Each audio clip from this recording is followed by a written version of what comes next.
ये है लद्दाख का वो हिडन जेम जो आपको टूरिस्ट मैप पे नहीं दिखेगा। हाय गाइस, मेरा नाम है समर्थ और आज है हमारी ड्रीम राइड मुंबई टू लेकर डे 13। आज का दिन स्टार्ट हुआ हानले से। तो लगेज माउंट करके जैसे ही राइड स्टार्ट की तो इंजन चेक लाइट आ गई, बट हानले की लो ऑक्सीजन की वजह से ये काफी कॉमन है, तो हमने इसे सीरियसली नहीं लिया और पहुंच गए ब्रेकफास्ट करने आर्मी कैफे। कैफे में कुछ मिला नहीं तो कॉफी पी के हम निकल गए न्योमा के लिए। रास्ते में क्रेजी सीन दिखा। एक जेसीबी मशीन पूरी तरह से पानी में डूबी हुई थी। बस वही मोमेंट था जब रियलाइज हुआ कि लद्दाख अनप्रिडिक्टेबल है। फिर एक चेक पोस्ट आई, वहां एंट्री करवाया और पहुंच गए न्योमा। हानले से आपको ले जाना हो या मनाली, आपको सबसे पहला पेट्रोल पंप न्योमा में ही मिलेगा। तो वहां पर हमने सजैम की टैंक फुल की और 5 लीटर फ्यूल एक्स्ट्रा भी कैरी कर लिया। वहां से हम निकल गए सोमोरिरी के लिए, जो था 76 किलोमीटर दूर। सोमोरिरी पहुंच के हमें बहुत पीसफुल लगा। लेक बहुत ही खूबसूरत थी, crystal clear water, amazing views. लेकिन प्रॉब्लम ये थी कि मॉस्किटोज इतने थे कि टेंट लगाना मुश्किल था। तो बिना टाइम वेस्ट किए निकल गए हम पुगा वैली के लिए। जब पुगा वैली पहुंचे तो कुछ लोग ऑलरेडी अपना टेंट लगा चुके थे। हमने उनसे पूछा हॉट स्प्रिंग कहाँ है। उन्होंने बोला वो वहां सामने है, पर दिखेगा नहीं,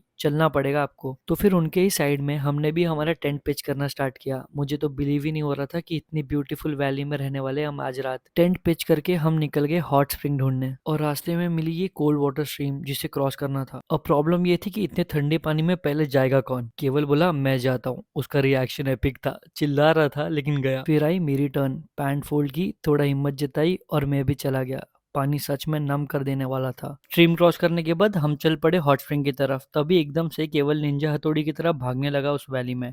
मैंने भी ज्वाइन कर लिया। दोनों बच्चों की तरह डिंग डिंग डिंग डिंग करके भाग रहे थे उस वैली के अंदर। एक गलत कदम और आपका पैर पूरा मड में कवर हो जाएगा। तो धीरे धीरे चलते चलते हम पहुंच गए पुगा वैली का सबसे famous spot, hot water spring. यहाँ का पानी बॉइलिंग वाटर जैसा गर्म था and it smells like earth's kitchen. हम दोनों ने लाइफ में ऐसा कुछ पहली बार देखा था, एक वैली के बीच में हिडन हॉट स्प्रिंग। हमने वहां पर कुछ टाइम बिताया। फिर कैंप साइट पहुंच के हम सब ने मिलकर बॉनफायर किया और बहुत सारी भूतों की बातें की और अपने डे को यहीं पे एंड किया। Follow me for more such videos.